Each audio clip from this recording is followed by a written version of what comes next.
Welcome, reanimated fans, to this week's episode. I'm H.A. Conrad, coming to you from Brooklyn. Here is my intrepid co-host, as always, Stuart Tiffin. Hi, H.A. Conrad. And when I say here, I mean he's in California, which sadly the continent divides us, so we're forced to have podcasts this way. But we are joined by our mutual love of zombies. Well, love's a strong word. It's kind of a passion, a love. I don't know. What have you? One day we'll do another in-person podcast. They happen every 6 to 7 years. But in any case, we're here today talking to you about, we're going to be talking about the film The Elixir, and I'm really excited to talk about that with you, Stuart. Mm-hmm. And then we also have a few little tidbits to throw at you news-wise. First, I feel like this is not the first time, but Ruben Fleischer really wants to make a Zombieland 3.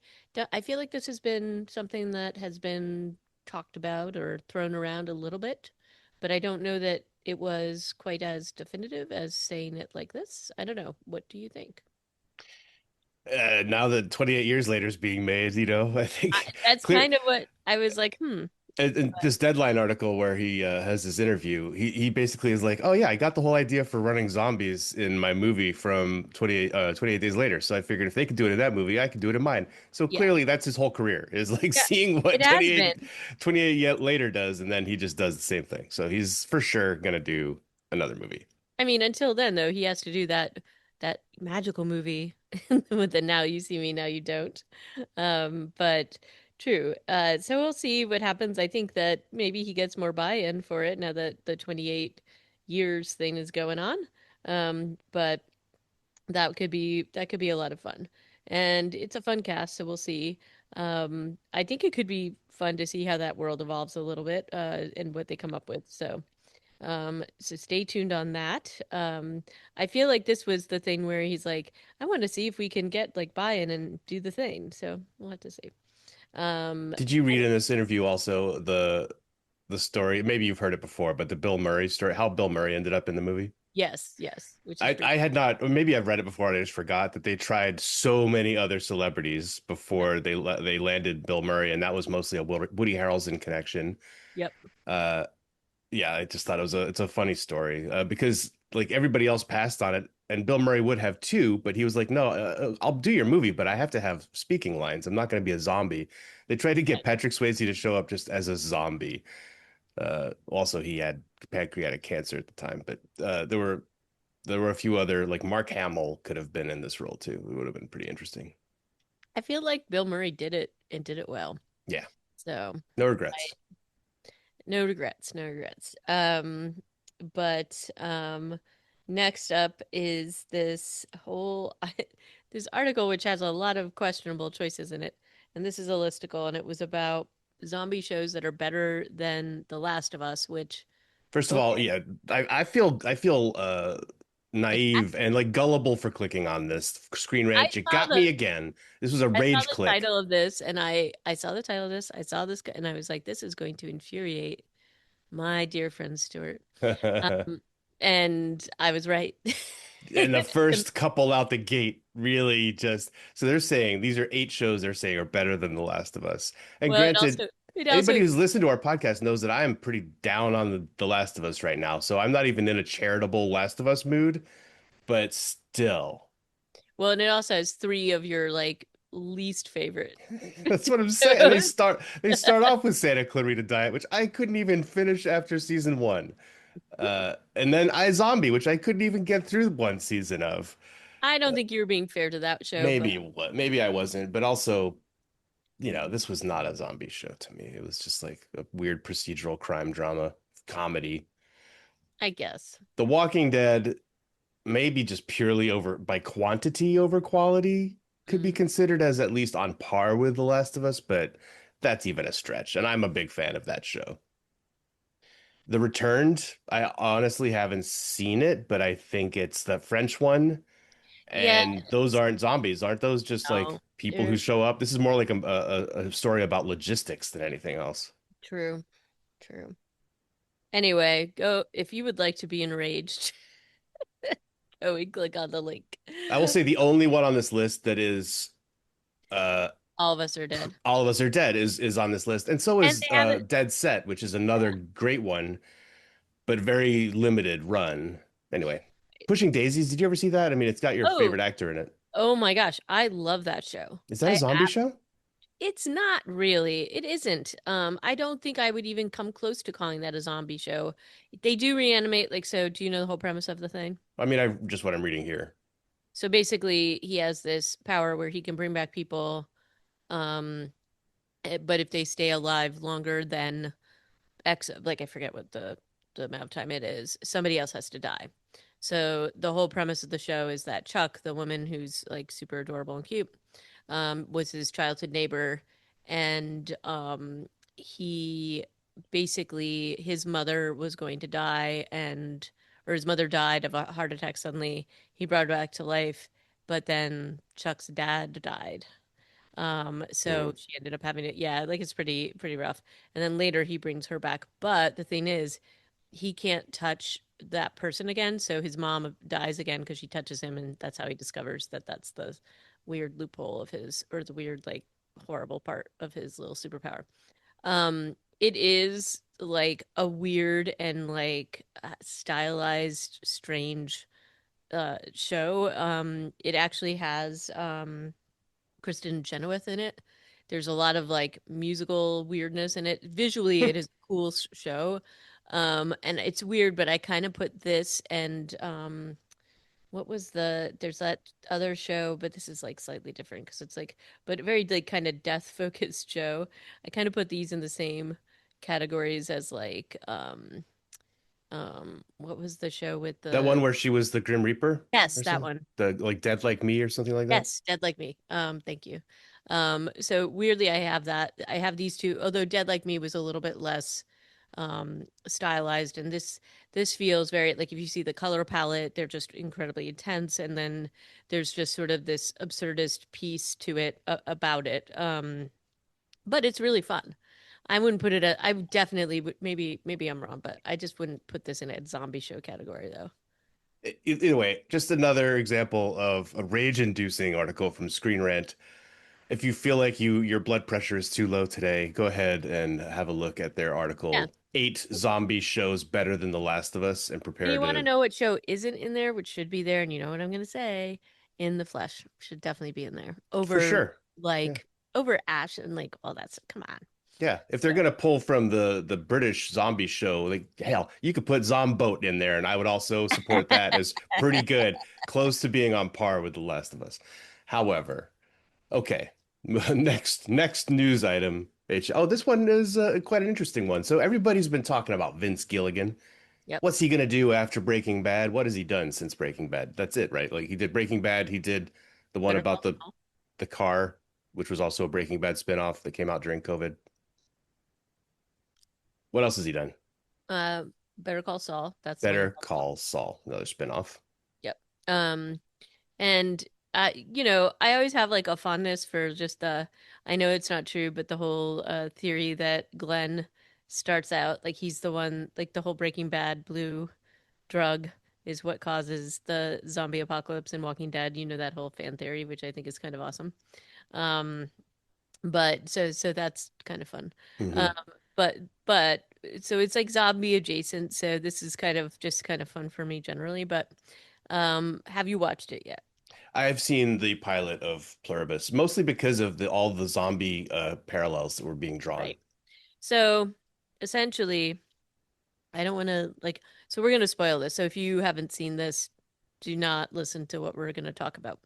But essentially, it's a zombie virus spread by malware that is Alien alien malware. malware. And everybody is very efficient. Like basically everybody but 9 people on the planet become hive mind, and it's super creepy and weird. And not everybody survives the malware installation. But the main character is an actor from Better Call Saul, and she's very, very, very good. And I don't remember her name. Hang on. Well, she's Carol, right? She plays Carol Sturka is the character in the show, and she's a romantasy author, which I think is a fantastic way well, to introduce a character. she's a miserable romantasy author, so Yeah, that yeah, she hates it, but she must be pretty good at writing it. yeah. So sorry, it is Reyes is Seahorn, who is the main character. Also features this other actor uh, later you haven't gotten to it yet, Stuart, but Yeah. Carolina Widra, who was Oh, in is this like her Sherpa? yeah, she was in House and like a few other things. She's very, very good. But and it's got just I mean the cast and the actors are amazing, but the writing and the staging of it is really, really good. Like when they are doing the basically the infection of the planet and just how that happens. That I feel like that storytelling is really excellent. Yeah, it's unsettling as hell, and it's supposed to be. I mean, it's basically a comedy, right? Is that what you would put this show in? That I would bucket? say very dark Very comedy. dark comedy. I find it pretty disturbing. So I've gotten the first two episodes. I think there was another one that came out on yesterday or Friday. So have to catch up on that. But I do think that it is, and that's what the couple of the articles are talking about.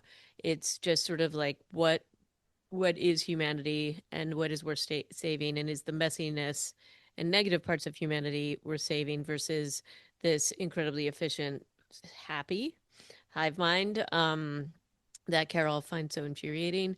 And it's also very interesting to see the different people that have survived and their interpretation of this. And I would say the big difference between Carol and most of the other survivors, I think one doesn't have anybody that survived that he knew, is that their families are still kind of around, and she loses her partner. Hmm. So it's and it's just like it's so incredibly it is humorous, but it's also really upsetting. Like if you imagine what this would be like for a person to go through this and also to be interacting with this essentially this giant hive mind that knows everything that you're doing and knows everything about you. And so I'm very curious to see where they go with the show, but it's pretty it's excellent, excellent at this point, if not disturbing. What Well, did you think I of will watching? keep watching it after the pilot. Yeah, I love the scene of society break. I love that stuff. Like the initial dystopian reveal is always to me like, how are they going to do this? How is it going to be the most impactful? And it's a really interesting first episode because of the discordant nature of everything that's happening around her, but then also her interactions with the people who, the quote unquote zombies who were left behind. I feel like one of the most chilling pieces in all of this is when she interacts and they're trying to be like so nice to her and oh go and do this, go and do that, and we're worried about your well-being and whatever.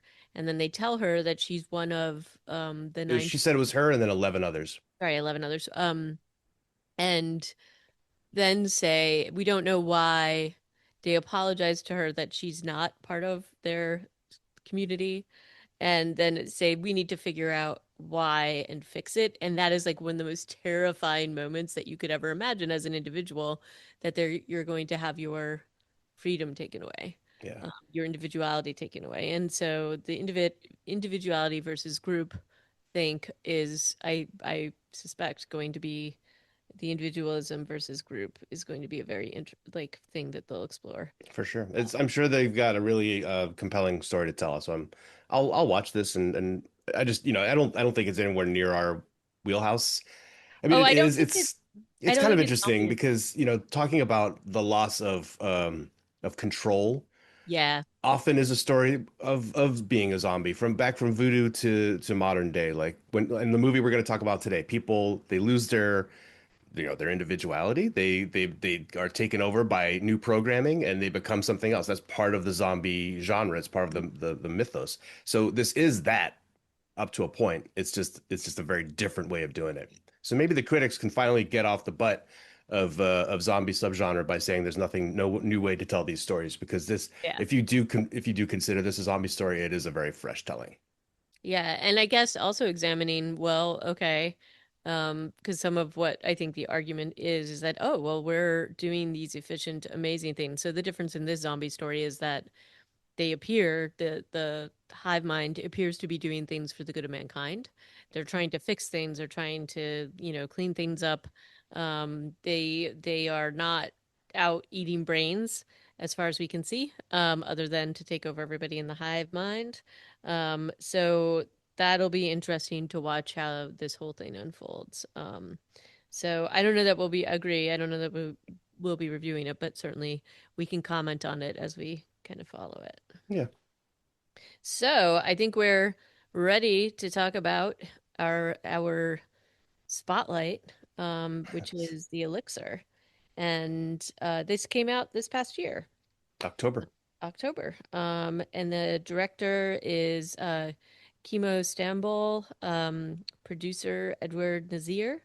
And was this released? I couldn't see. Was this released prior to outside of was this just released in the US in October or had been released elsewhere? I couldn't. Well, we've been hearing about it for quite a while. I don't know Right, if that's it did right. an Indonesian release. I wouldn't be surprised. And then it became a Netflix thing, for us in October. Yeah.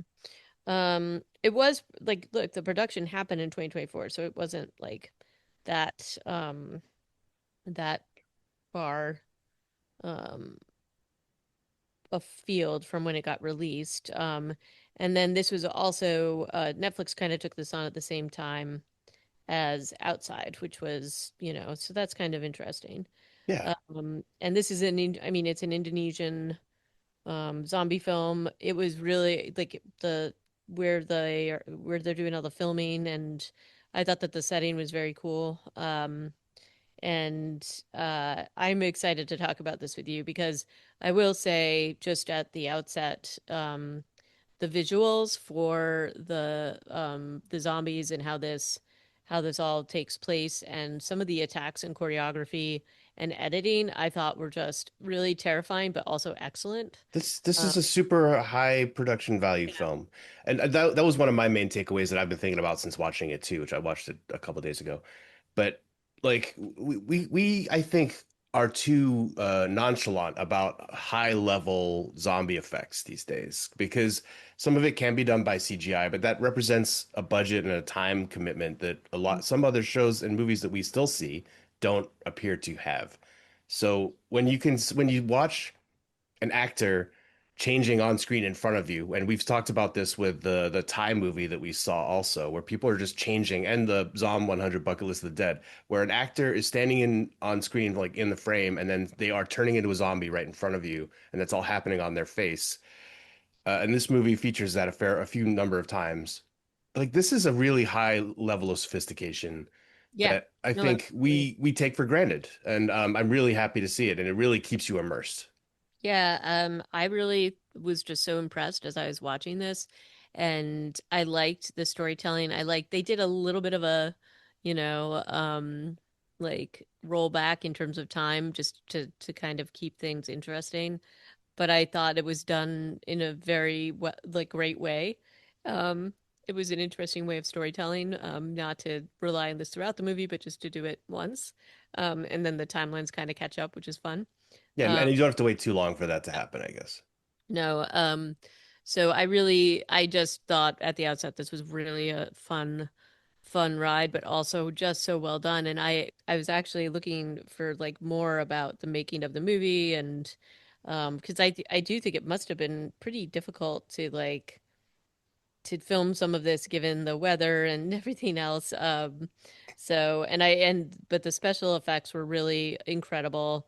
The practical effects, there was definitely a lot of them in this. And they didn't rely on the CGI to the extent I spotted a little bit of it, but obviously, but In not the crowd work or yeah, where probably some of the crowd work, and some of the, I would imagine even some of the aerial shots where I guess I would imagine they were filling in some of that to make it a little more, to look a little bit more like hell crowd-like. the Uh, drone shots that they used in the third act alone were fantastic. mhm. Like drones again were like, it's a drone shot. This wasn't a thing like not that long ago. And now I feel like in this genre, specifically in zombie stuff, I'm seeing people use drone shots to do these beautiful establishing sort of scenes where you're showing the hordes of zombies approaching the good guys, and that's lovely storytelling for a zombie story. I feel like when you're like, oh damn, look at their situation they're in, and it's getting worse, and we can see this because it's bird's eye view.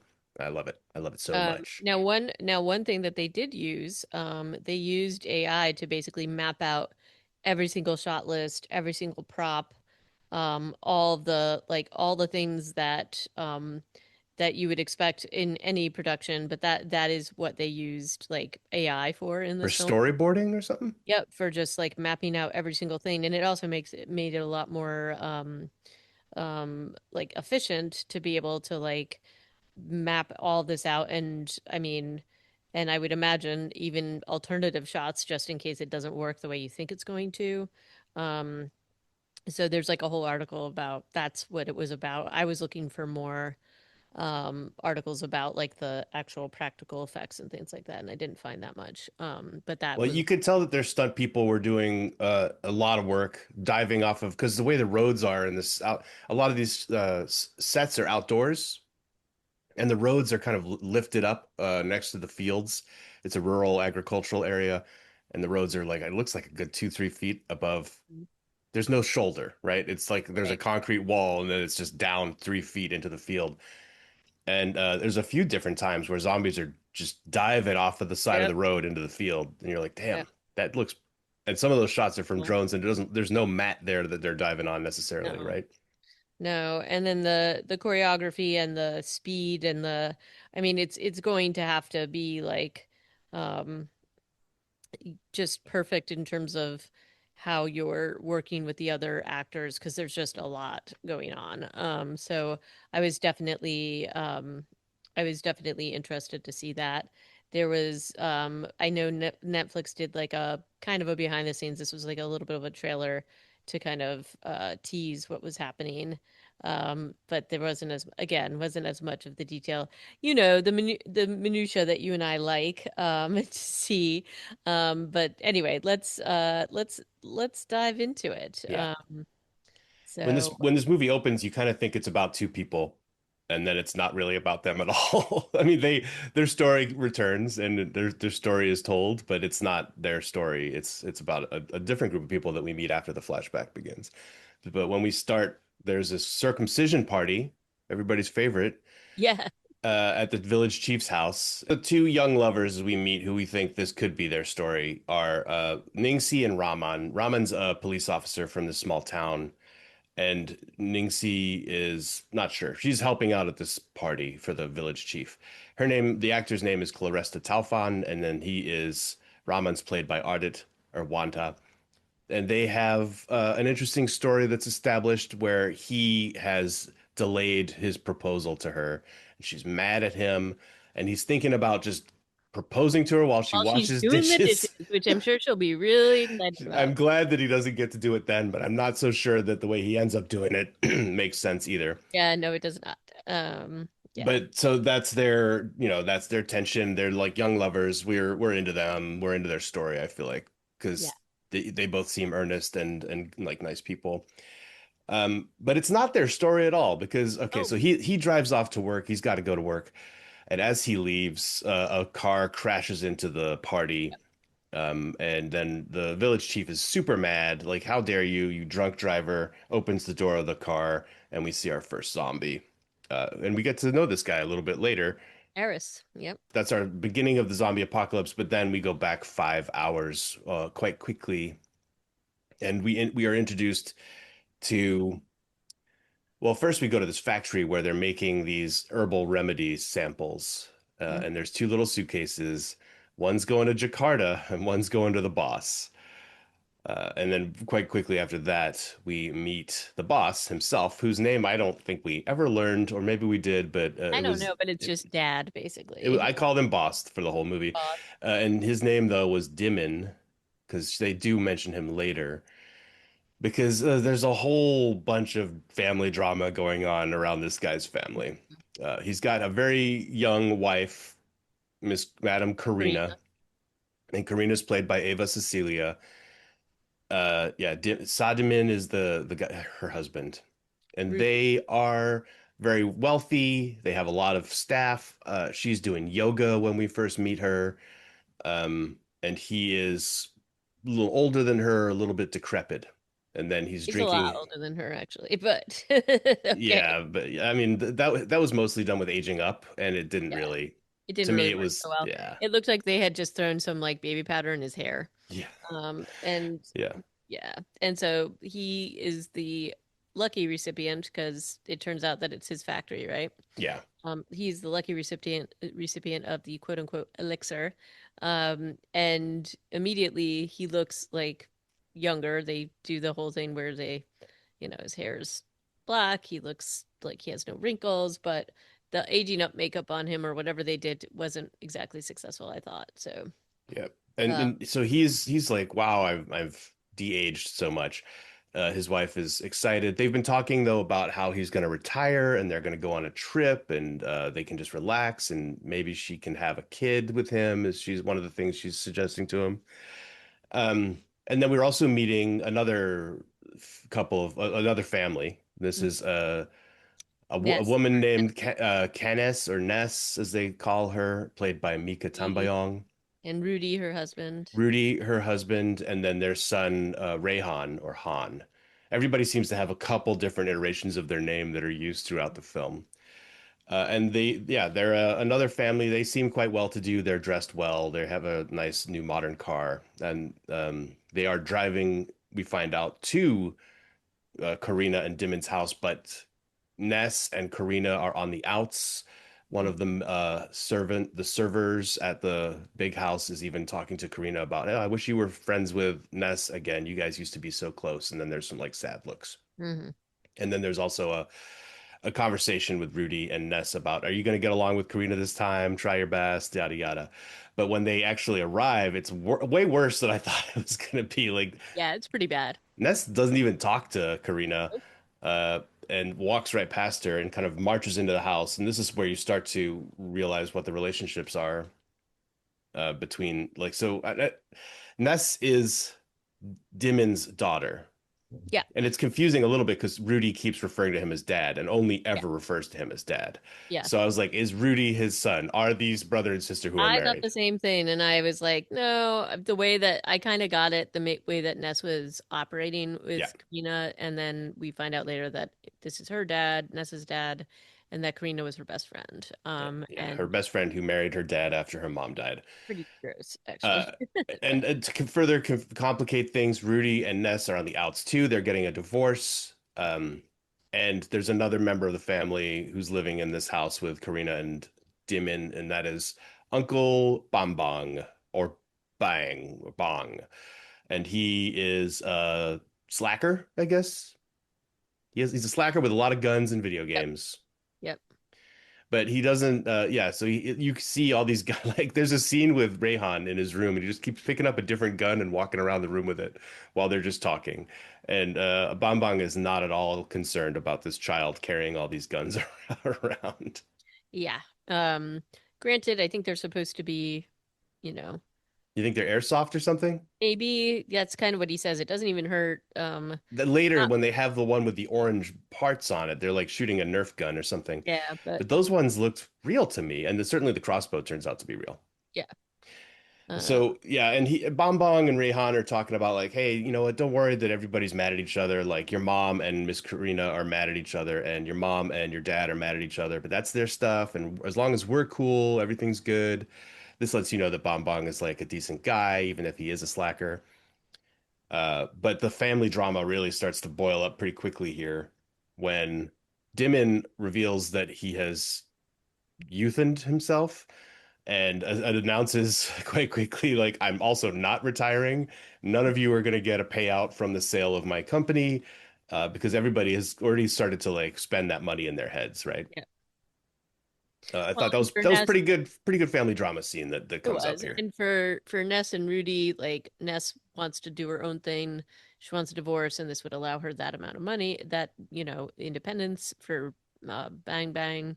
It's uh really because he's kind of a slacker and isn't doing anything, and maybe does have his own ideas, but he's kind of infantilized a little bit. I mean, he says he doesn't want to work. He never wants to Yeah, have a no, job. he has no desire to do that.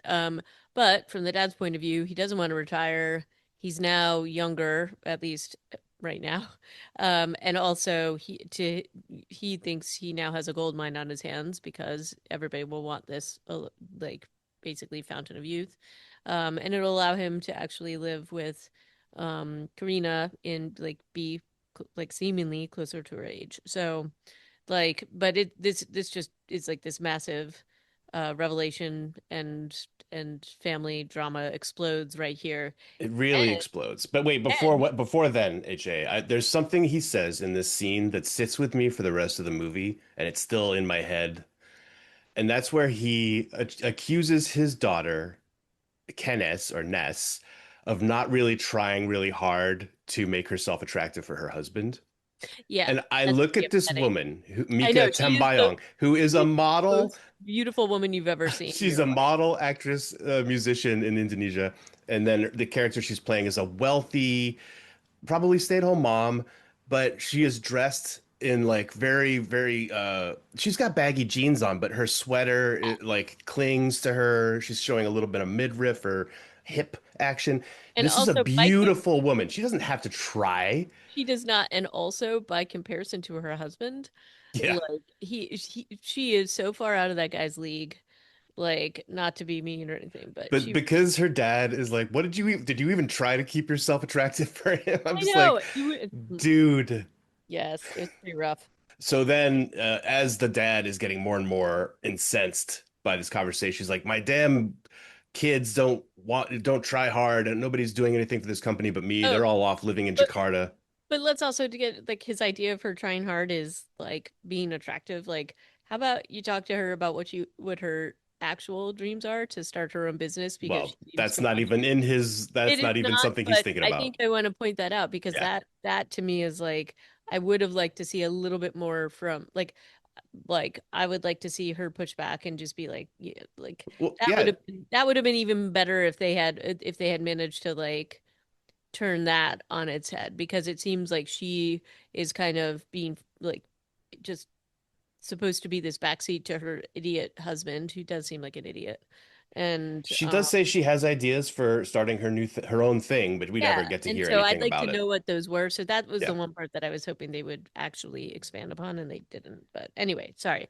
I digress. Dad is getting upset, and as he gets upset, he's starting to turn also. At first, it's like it starts to happen, and then he like pushes it down, and then he is unable to push it down and starts to attack everybody in the family, ending up attacking. Um, well, yeah, like all the servants show up just as he's fully turned, and so he chews out the neck of a guy named Party Hmm. who had been really friendly when Ness arrived, but she was also just ignoring him. Yep. Um, uh, but that's like that does not come back to haunt her. The fact that she's kind of haughty and not very approachable at first.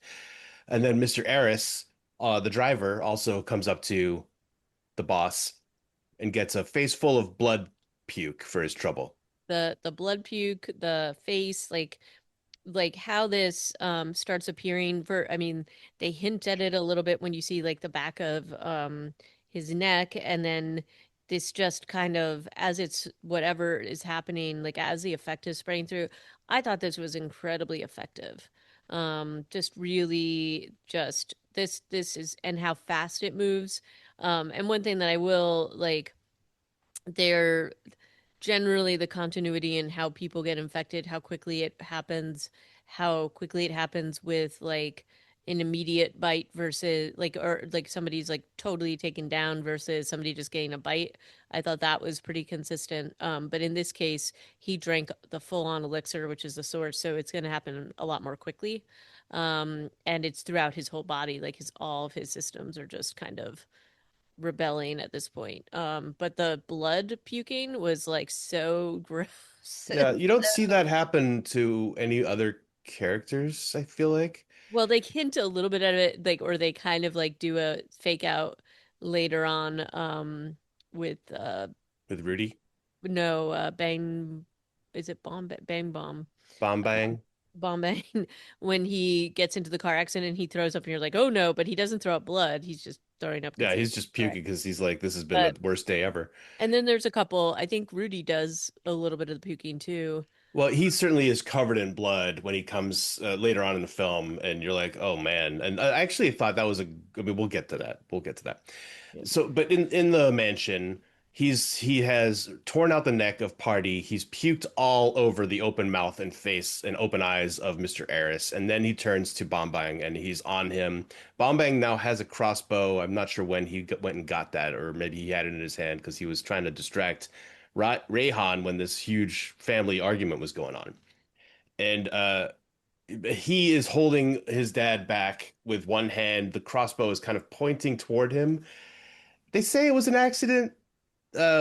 Basically, Dimon gets a crossbow bolt through the head, and Hmm. that kills him outright, which you don't see a whole lot of zombies get. Well, actually, you do end up seeing a whole lot of zombies get killed in this movie, but early on, they're not dying very easily.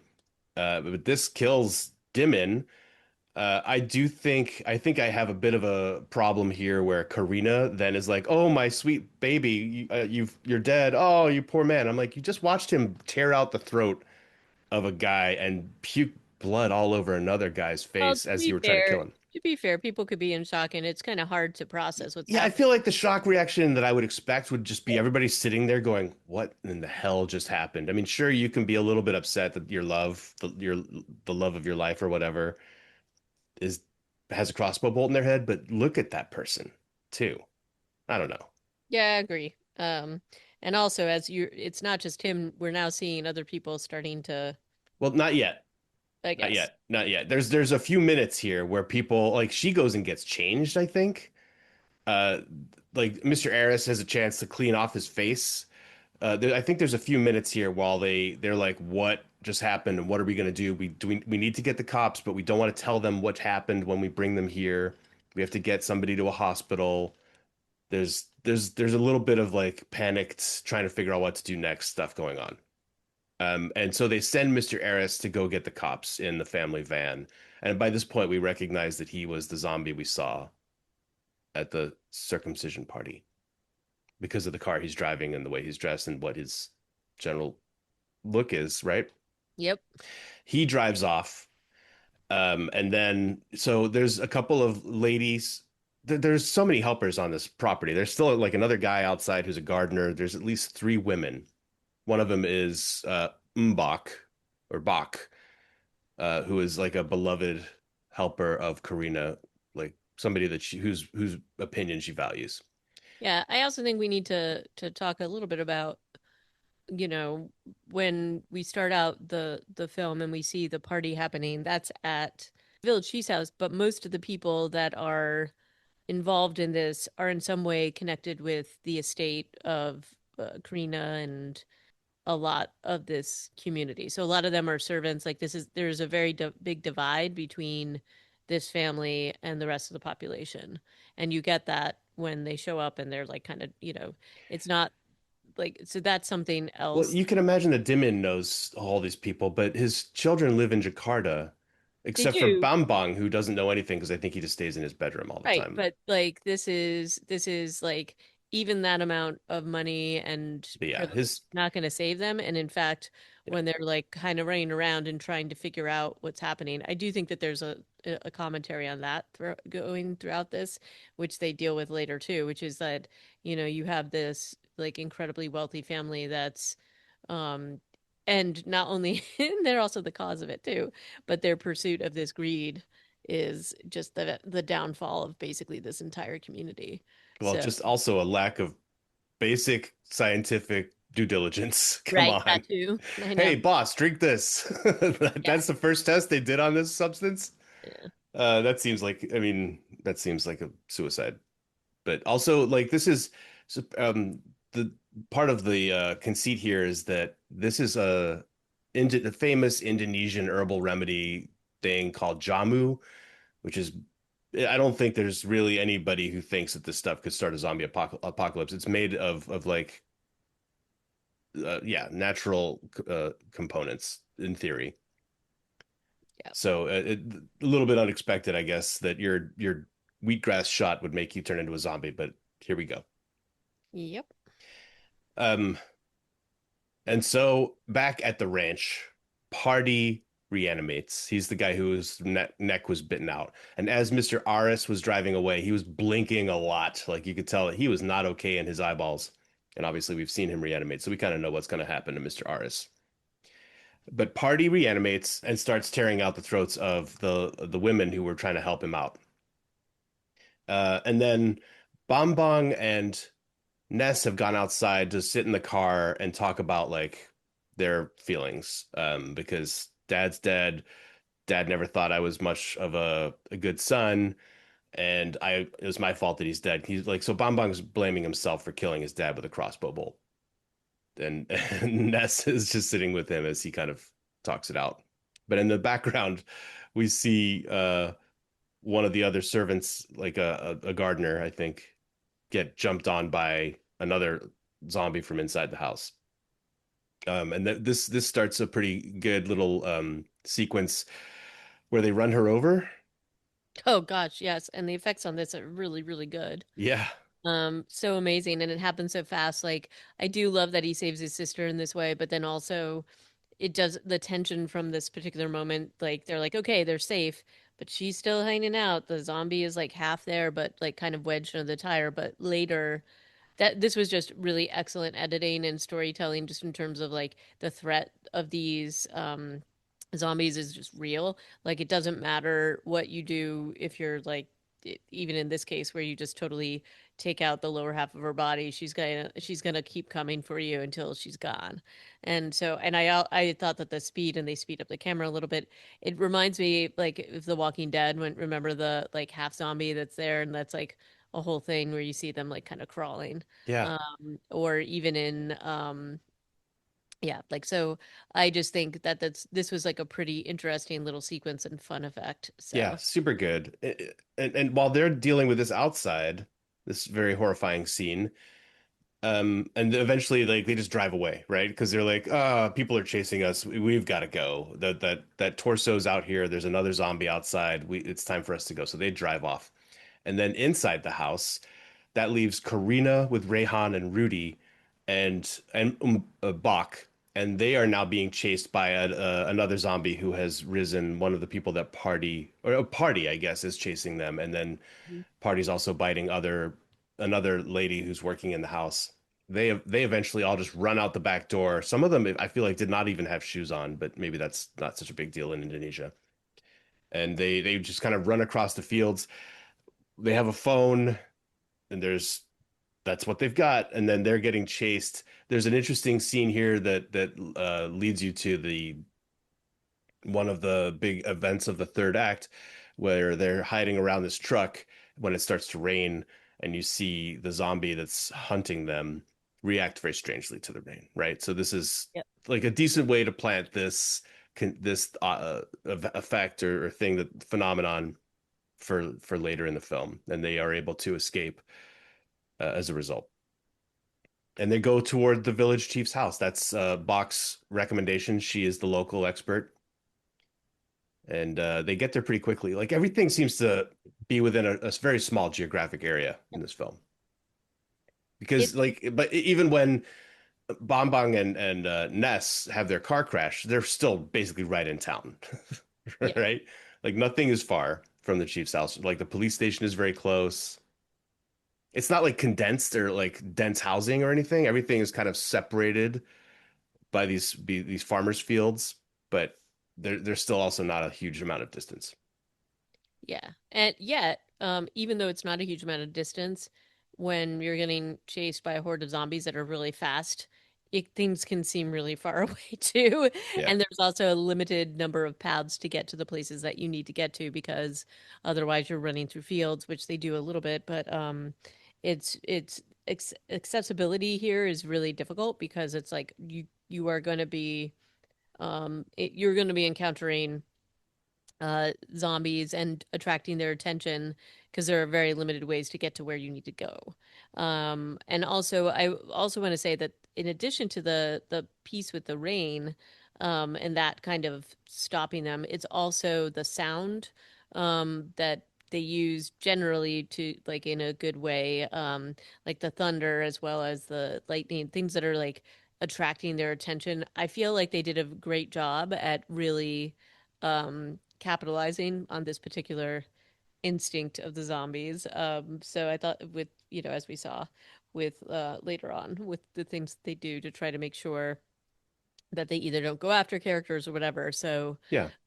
it's really they kind of like turn towards and try to get to the loudest stimulus that's out there. So that was kind of a cool thing. Yeah. I thought they were good and consistent throughout the film with the Yep. way that they applied that. Yep. So they kind of fairly quickly, like this movie has a decent clip to it. There's not, it's 2 hours long basically, and does not have too many slow periods, I think. I think it moved pretty fast. They quite quickly, everybody reconvenes in a way at the village chief's house, although they're not reunited, because Rudy, Rehan, and Karina get inside the chief's house. Bach gets bitten right outside the gate. The luckily there is a back gate to this house, and then the front door is they're both open, but Rudy's able to close both of these doors because he sees all the party guests are dead or dying or being eaten. At about the same time, Ness and Bong drive up, and she's like, "I don't see Rudy," and starts to honk the horn. This is a part of the film where she's kind of annoying and dumb. Actually, for a lot of the film, she's saying things like, "I left Rayhan. Where's Rayhan? How is Rayhan doing?" And then, I mean, this is you could chalk this up to like mom who is worried out of her mind, but she kind of is also the mechanism in the movie to do something dumb that attracts trouble. Like she's honking her horn here to be Yeah. like, Rudy, come toward the car. Granted, she doesn't know that they're going to come to the sound of the horn at this point, so it's okay, I guess. And she does kind of learn this lesson, right? Yeah. No, she does. I feel like it takes her a longer time to learn this lesson than Yeah. necessary. Yeah. And it does mean that they're not able to get reunited. So she and Bong now have to drive away because all the zombies are chasing their car because she was honking the horn, and they end up getting in a terrible car accident. And meanwhile, the others run out of the chief's house in an attempt to find a working car. They think Mr. Aris's car might still work, but it's totally crashed and it doesn't work. And so they sneak into a house and they spend most of the rest of the film in that house, which turns out to be Ningxi's house, which we didn't know. And also, we Nope. haven't really seen her since the party crashing scene. So I think it's getting to be pretty clear that Ningxi is not the heroine of the story because she's actually just been missing from it for half of the movie now. Yeah. And but the story is kind of follow it. Like they're in the house, then they get chased by Bach, and Rudy and Bach have a big fight outside the house. Yeah, and we kind of knew where this was going. And I will say, at least what they do, like Rudy is like, although he gives like a negative impression at the beginning of the film, he does fight to protect his son and Yeah, he does beyond. fight. That's true. Yeah. He tries to fight off Bach with a rake or something, Yeah. and you only hear it. I thought that was pretty good sound effects work. But he also, it sounds like he's getting his ass kicked, but then he comes inside, but he's covered in blood. And so I like the way they revealed that he was bitten. Like he has glasses on, so you can assume that the blood did not get in his eyes like it did with Mr. Eris, or presumably in his mouth. But eventually, and he eventually realizes that he's been bitten too, which I thought was good. And he has like a very beautiful, heartbreaking scene with his son where he's like, "Look, my mom and your mom and me, we argue all the time, but we both love you so much. Now Yep. go, like, leave me alone, go away." He doesn't, though, leave the house. He just goes and stands in a corner. And I think we could put that down to the fact that he was already turning. Yeah. But I Yep. wish he had been a little faster on the uptake here and left the house altogether. I thought he was going to do something like that. I thought he was gonna like um I don't know. I thought he was like when he was even telling his son, I really thought that he was going to do something to basically take care of it so that he wouldn't be a threat, but that's not what happened. Well, Um, he didn't have a gun, which we I get to see know, that I later in the know. movie that there are other when people have options more they can do a little bit more with them, I guess. He had a bunch of farm implements, but there was a door he could have gone through. Like he could have left. Yes. And Didn't say, apparently knock didn't it have up. time. Yeah. Because all he says is like, don't follow me, stick with Mrs. Madam Karina and you'll be fine. But no, not fine because he turns like he's 4 feet away. And it's a pretty sketchy, not sketchy, but it's a pretty tough scene where he's trying to eat Karina and his son. And they, by the skin of their teeth, are able to, escape from him. And then he manages to impale himself on a well handle and kind of stays there for a lot of the movie, Yep. but not dead, just like pinned. Right. Uh, Um, yeah. So Ness and Bang have had their terrible car accident. They swerved to avoid a truck and then went off the side of the road, which, as I've mentioned, is kind of elevated. And so their car is now down in a farm in a field and inoperable. And they get out and are trying to recover from this car crash. The truck driver, and this truck is like a bus, kind of. It has like a pickup truck bed that is full of people, including a lot of children. Uh, and the truck driver's like, "Oh, you guys okay? Do you need help?" And they look up and they can see everybody, all the zombies that have been following them from the village chief's circumcision party are still coming. The truck full of people is, I don't know, 100 feet down the road, and they're like, "Oh no, look at that, that's happening." Uh, and they're like, "Truck driver, let's get out of here." And the truck driver's like, "That's my truck. Hey, get away from my truck. Get away from my truck." And runs over to the truck and gets eaten along with all the other people in the back of the truck. Which that scene was annoying because all the people in the back of the truck just stood there and waited to get eaten by the zombies. yeah. It's also a scene of a little girl getting eaten. Ooh, it's rough. Yeah, not cool. Then they decide to run to the police station. Yeah, and I Bang. would say Yeah. the whole truck scene generally is pretty impressive. Just that's the choreography that I was alluding to earlier, just in terms of as I was watching it, was like just something like the I was like that's what I was trying to find is sort of like how many takes of this how did they do this, how did they like it's just seamless in how they do it, and like it must have been exhausting to be doing some of this work, and it's really effective. So and then later on obviously as well, but the particular scene where they're like in the back of the truck and getting out, Oh and yeah. when the virus is basically overwhelming everybody, but it's like not fully spread, and the reactions of the people in the truck. And then, as I mean, the one thing I will say is that the people who do know what's going on, and this happens when they get to the police station, don't do a great job at No. explaining what's happening. And that did annoy me a lot because I'm just like, don't just say people are out there. There's a lot of people. Maybe like it's like tell them that they're like attacking people, right? Yeah, that they don't. That And this upset is, me. I put this down to Bong and yeah, Karina or Ness rather. They're not telling people what they need to know. And then Rahman doesn't do a good job of explaining it to the other police station that he No, calls either. no. They just they refer to things as like it's a situation. It's a riot. Right. And Yeah. would you be able to like I don't think anything would have changed even if you had described it more, but maybe they would have gone out a little bit more prepared, and you could still show the same scenes with them being overrun, and it being like a much different situation than they thought, because maybe they wouldn't believe you that people are like biting or like doing whatever they're doing, but at least you could have had them go into it with a little bit more eyes open. I that was like the one part that I was like, did you really need to do this? Like, I don't know. You could have been a little more forthright and almost have them be disbelieving, right? Like, and I do, maybe there was a little bit of that because even when they're calling like for outside help, he's asking, how do I even tell them what's happening?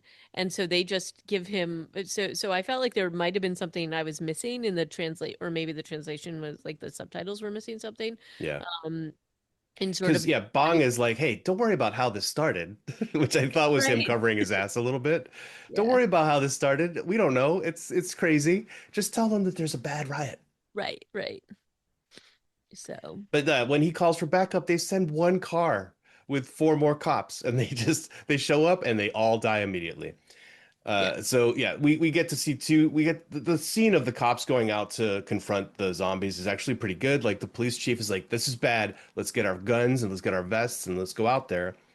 And they ride their little mopeds or their little motorcycles down the road to the truck, which was 50 feet. I'm not sure why they needed their bikes. Um, and get off the truck, and they're like, "Oh no." Oh, they immediately regret their decision, right? And that was kind of fun to see, like them saying, "Oh, this is bad. What are we gonna do?" They fire one thing of tear gas. The police chief, who is backpedaling much faster than his other guys, shoots one zombie a couple of times, but then he gets bit, but manages somehow to run away. Um, Gets back into the police station. I just thought that that whole little interlude was pretty funny. I don't know if I think it was supposed to be pretty funny because they just get destroyed. It's just um but I guess like I think one thing that I did like about all this and how this whole thing plays out is how just unequipped. Like, I don't think it matters how many people you would have had or whatever. You're not going to be able to stand up against the level of chaos and violence and just the huge crowd like Yeah. that's happening. The So, aggression, the speed, and this yeah. is like they're all like you're saying, this is not a story about competence in the face of Mm, a zombie apocalypse. And sometimes we do see those. right. And this is not one of them, and that's fine. And in fact, it's good because they are very consistently incompetent until the third act. I mean, this isn't like a Jaws scenario where the mayor's saying there isn't a shark in the water, just go and swim, right? Like this is just complete like things that you just wouldn't anticipate or expect, and then just the whole wave of chaos like breaking down upon them. And I actually thought certain things were going to play out a little differently here in the police station. I also thought like I thought there was a scenario when they were locked in there that they would have to lock themselves in the little cage. Yeah. I thought that's they were going with that. Although I liked where they went with it anyway, I guess that played out too. I did have some anxiety just about certain things that happened in the police station, but I thought that they used like that space in the sets in a really cool way. And even when they go up on the roof and there's just like nowhere for them to go. Um, but I was like, show them please pull the ladder up behind you. Like I wanted to see that because it was stressing me out, the idea that the ladder was just still there, which, Uh-huh. I'm just drawing those conclusions. You know. This movie was set in this little village, and I think they used every just about every part of the village. Certainly, they used the roads really heavily. The police station they used several times. The truck they used several times. It felt like they were using things in a smart way even when they were recycling elements of the places that they were filming this. I thought that that was pretty good. Yeah, absolutely. They deal with the police chief eventually. Like Bong shoots him, takes Raman's gun and shoots him, and he's like, "Look, you can't argue with these things. I've tried. Just shoot it." And finally takes control. And you're like, "Oh, good. Finally, somebody knows what to do." But he shoots him in like the chest, I guess, because the police chief gets back up and they eventually force it into the jail cell with a fire extinguisher and yelling a lot. So they lock him up while they try to figure out what to do. And I think that's when they call in reinforcements, which also goes terribly. We've also had the first scene where we were inside the police station. They're cataloging all these fireworks that they've taken away from somebody. So we know that that's going to be coming into play later. And it takes them a little while to remember that they're there, but they eventually do remember. And then they mhm. kind of start piecing it together how the fireworks will play into this. There's also, I thought, a really good scene of the call to prayer happening while they're Yeah. up on the Oh roof of the gosh, police and then station. they hear the Yeah. call to prayer, and then they hear the aftermath of what happens to the person Yeah, they love. the guy is still on the microphone as the zombies kill him. And then it reverberates. I thought that was excellent. Yeah. And then, I do think that the plan that they have to get out of the police station with the body armor and everything, I mean, they don't have much of a choice because otherwise they're just stuck on the roof. But I did think that that was at least a pretty as well thought of a plan as they could Do you come up remember with. the reason why they didn't call for more police reinforcements? Oh, yeah, because Rahman is just like, look, we're going to be dead by the time Yeah, anybody else gets here. I don't know that that's true. Like they could have just holed up on the roof of the I police guess station. they could have, except no. But every time, well, they've only seen one group of enforcements coming through, and that didn't work out so well. Well, if they explain the situation a little better, Maybe, maybe and there's a reason for theoretically, two police stations go offline in this part of the country, and somebody's going to notice, right? And eventually they'll send a bus of cops with guns, and then then things would, start to, I don't know. I was hoping for some sort of result like that. Of course, that's not where this movie leaves us. Far from it. Yeah. So yeah, they do come up with this plan, like let's armor up, and so here we get to get to see Ken Ness. She takes off her like designer sweater and puts on And she looked SWAT gear, awesome. and she looks good in that too. I She mean, looks this great. She looks amazing. This is very like Linda Hamilton, Terminator for level, sure, yeah. Sigourney Weaver level. Like I liked this. This was awesome. Yeah, they're they're Um, they're very armored up. They've got like the two guys have these assault rifle look these guns that are insanely powerful once they start to shoot them. It's kind of insane the effects that these guns have. They give her a handgun, and then they fire off some fireworks to get the zombies to disperse because the zombies have just been gathering around the police station. Once they disperse them, they fire the fireworks off to the left and then they run to the right. But then further down the road to the right, those zombies are running toward the fireworks too. I think they didn't really think out that plan. no, they didn't. And then they get eventually mobbed, and one of the things I did love about this is that they do make it like if you're all like armored up like this, it is harder to move and to run. And they make that clear, which I thought was kind of cool. I And feel like they would eventually, have been crushed in this scene. They yeah, would they have they definitely would would have have been crushed. Like they're like all like yeah, coming in, death by but crush. yes. And then the whole like rain piece and thunder piece, they use that very well here, which allows them as a distraction while the zombies are all just kind of looking at the sky and like in stasis, and definitely loosen up their like weird crushy thing that they're doing. Um, this allows them to escape at least for a little bit, and I thought that that was very cool.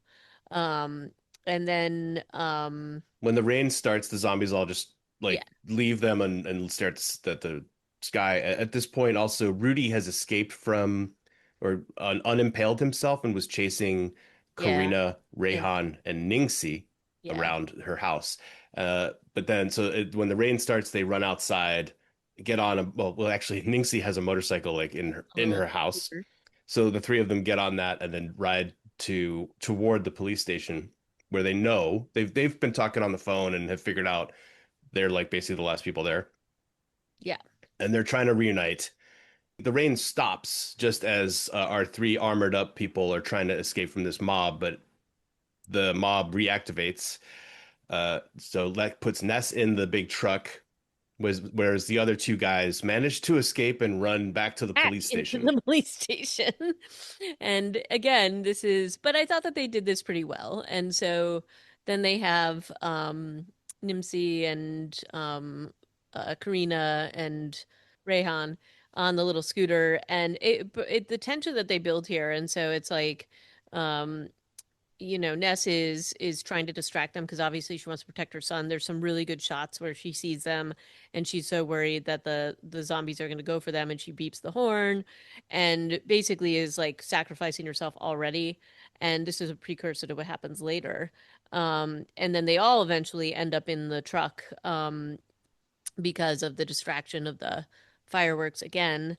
And then eventually this whole like I thought this set piece was like pretty good in terms of like how everything plays out, and it just really ratchets up like the action and the tension. And so there's a whole thing with the truck where it's like hard to drive because it's old But and it has no brakes. but it has no brakes, and eventually Karina's the one who drives it and drives it right into the police station. So now there's like their one kind of safe place is no longer safe. It's being overrun. They're gonna have to get out of it. Oh, and Bombay. driving the truck through the front wall of the police station also basically pinned Yeah. Bong. Yeah. And And it separates Rahman from everybody. And yeah. Ningxi gets out on that side of the truck. They go, so their exit scene, we should talk about that. Um, How they I, get I out. was really happy with not Rahman's like the action, the way that Yeah. they filmed him. He has this amazing stance when he's shooting zombies. This Yeah. very wide-legged and Yep. heroic. I loved the way that they were filming him. Ningxi is backing up in fear toward the bars of the jail cell. And so she gets bit and taken down at about the same time that Ramen runs out of ammunition, Yep. and they're both getting eaten. Yep. They're actively being eaten by lots of zombies. And Ramen's like, let me put this ring on that finger real This is the quick. moment. Yeah, that was a little lame. I imagine that if I was being eaten along with my spouse my fiance, and I tried to have the presence of mind to do anything other than scream, I don't think I could. First of all, A. B, the two people would be able to just be like, yeah, let's have this moment real quick. Yeah. It seems a little far-fetched. It's a little Anna and the Apocalypse, though, when the couple gets is getting eaten at the same time. So, I guess a dramatic ending to their romance. So there you go. It certainly was not their Um, story. but then it definitely switches. Like Bombang is basically saying, "I'm gonna finally just do one good thing or He one." says this. I guess He this says was a it little like bit three. tired. He says it like three times, He which I'm says like, it just three do he it. says it 10 times in 10 minutes. And I'm Yeah, like, it's like just please do it. believe him. And then they obviously can't get the thing off of him. I think they overplayed this a little bit. Yeah, they're pulling on him for way too long. Also, and it keeps getting interrupted because people like Rudy, the zombie Rudy, comes in and they have to kill him in front of his son. Uh, and I will say though, the effects that they're doing on these zombie dispatching are pretty incredible. Like they're blowing up at these Yeah. heads constantly, and that looks Looks dope. disturbingly real. Yeah, Yeah, and so, but it is like you get the heart-wrenching scene where they have to leave Bombay behind, and I think I see what they were trying to do there, but I think they overplayed it. yeah, And then they're out. Then it's left with Karina, Ness, and Rehan out in the street, and they're running because the whole fireworks thing. And I thought that showing this and showing how he Bombay is like has this one basically sparkler and he sets off everything so that everything explodes. And the thing I really love about this is that you could have a moment where you're like, oh my gosh, he saved them all because this just killed everybody in that building and or killed all the zombies and whatever and destroyed them, and so they're going to be safe. But that's not what happens. And so so you have a moment of sort of like, oh, everything's going to be okay, or at least these three people are going to be okay. And then it really you start to see the like half burned zombies running out, which is a good effect. And then and I do think that the revelation, it's so heartbreaking. Like this actually was like this is honestly one of the rough I felt like one of the roughest moments I think I've ever seen, where Ness realizes she's bitten. yeah. And it's Oh, helped out by earlier scenes where they have reconciled. Karina and Ness have reconciled on the phone yep, when Ness realizes Karina has her son and yep, she has been taking care of him, kept him alive, and she's responsible for him. And she's yep. already said stuff to him, like to her, like, hey, look, if we don't make it, please raise Take Rayhan. care of him. And she does it again, but in this one, it's so rough because she has to like tell her son, and he knows what's going to happen. And she says something like, if I get better, I'll come back, or if I can heal, I'll come back. And he knows. And it's like, oh, it's so rough. It's so rough. Yeah. You know, So um, he's gotten a version of that speech from both of his parents and seen his yeah. dad's head get exploded in front of him. This kid's not going to be okay. No, and I think, look, one of the things I think that this film did really well is establishing and building the relationships between these characters. And Oh, for sure. they played this so well, and it really does make a difference at this point. So you have Ness and Karina reconciling, and despite everything that's happened between them, they are still best friends, and she trusts her with her son. Ness trusts Karina with her son's life, and she doesn't really have much of a choice, but it is, and there's this like it's a truly a bittersweet thing because they have missed out on all this time with each other, but it's the necessity of the moment. So I thought they did just such a good job at this, and I think that's why this was so successful as a film. The epilogue, of course, is as we would have expected, that the samples also arrive with Mrs. Grace, and she and her husband are both, in their later years and have drank the sample and are experiencing euthaning. Um, Karina and Rehan are on a motorcycle riding through the countryside, maybe toward a city. Things are about to get a lot worse. Could open it up for a sequel. I'd be 100% fine if it doesn't. I feel like they've told the story that they wanted to tell. I'm not sure how much more. of this. I don't know. What do you think? I mean, I think like so I thought that they did a good job like when Karina and Rayhan are on the scooter and leaving. They don't necessarily show that they're in the clear because there's still definitely There's a zombie right behind him. Yeah, zombies right behind them. So we know that they're not necessarily in the clear, but then they switch to this whole scene where it's the other sample of the elixir just signaling that this is going to be like a full on like this because is they're in downtown Jakarta too. yeah, so it's also in a city center. So I thought that I actually kind of like this. It kind of sets it up for a sequel, but I don't think you need a sequel necessarily. Okay, Um, I think you can just leave it here, but I think that's probably what they were trying to do, right? so you and I are on the same page. Yeah. No sequel needed. I don't think so, but I Like, wouldn't because not, what new version of the story would they? It kind of depends on what they would want to do with it, but right. I they've mean, they it yeah would be pretty much the same thing. I don't think it would be as interesting just because we've seen how it plays out, right? yeah. And so the surprise and the interest in what they've done. But I would honestly, I would watch a sequel, let's be honest. And maybe it's that we see a little bit more with Karina and Rayhan, like maybe them escaping like entirely. I don't know. So I don't that I guess like I based on what they've done with this, I wouldn't say no to seeing a sequel, but I don't think they need it. With the scope of the problem getting so much larger, it would be nice in a sequel to see a rapid increase in the competence of the response, Right. That but would be that cool. is still outmatched by the sheer scope of the issue of the problem that they're Yeah. facing. Yeah. That I could get behind, yeah. Yeah. Um, But that's the movie, The that is Elixir. it. Um, It was pretty damn good. I think when I was telling you that we should watch this, you were like, I don't know if I want to do it, but I hopefully you feel I was justified. about to say I was not anti. I just was like I don't know. I don't know what I was expecting. But I would thoroughly enjoyed this. I would definitely recommend this. I think the effects and the storytelling and the character building was so much better than we've seen in a lot of other efforts that had a much bigger budget. Yeah. I really thought that the effects and the choreography went above and beyond. I loved it. So other than my little nits just about I think they could have developed some of the women characters a little bit more than just being about their partners and caretaking and things like that. I would have liked to see more of that. But other than that, I thought I really enjoyed this as a zombie film. So we will be talking about Queens of the Dead, and we will be doing that as soon as we can get back together. We would love, in the meantime, to hear if you liked The Elixir out of Indonesia on Netflix. Let us know.